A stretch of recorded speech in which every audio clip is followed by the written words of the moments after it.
నా పేరు శ్రీదేవి. నేను చైతన్య మహిళా సంఘం రాష్ట్ర కో కన్వీనర్.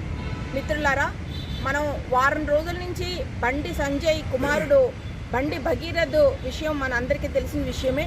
పోక్సో అతని మీద నమోదైంది. కానీ అతను పారిపోవడానికి వీలు కల్పించినటువంటి ప్రభుత్వము, పోలీసులు మొదటి ఇందులో దోషులు. పోక్సో నమోదైన వెంటనే అతన్ని అరెస్టు చేయకుండా చాలా కాలయాపన చేశారు. అంతేకాకుండా ఈ 2 రోజుల్లో కూడా ఎవరైతే బాధ్యురాలు ఉన్నారో వారి పేరు, వారి ఫోటోలు, వాళ్ళ వీడియోలు కూడా మీడియాలో ప్రసారం అవుతున్నాయి. పోక్సోకు సంబంధించినటువంటి కేసు నమోదైనప్పుడు బాధితురాలు పేరు కానీ, ఆమె ఫోటోలు కానీ, వీడియోలు కానీ ఎక్కడ కూడా ప్రసారం కాకూడదు. కానీ ఈ నియమ నిబంధనలన్నీ తొంగలో తొక్కి ఎంతో పబ్లిక్గా ఆమె పట్ల అసభ్యకరంగా మాట్లాడడము, ఆమెను అవహేళన చేయడము, చాలా అపహాస్యంగా మాట్లాడడం అనేది చాలా దురదృష్టకరం.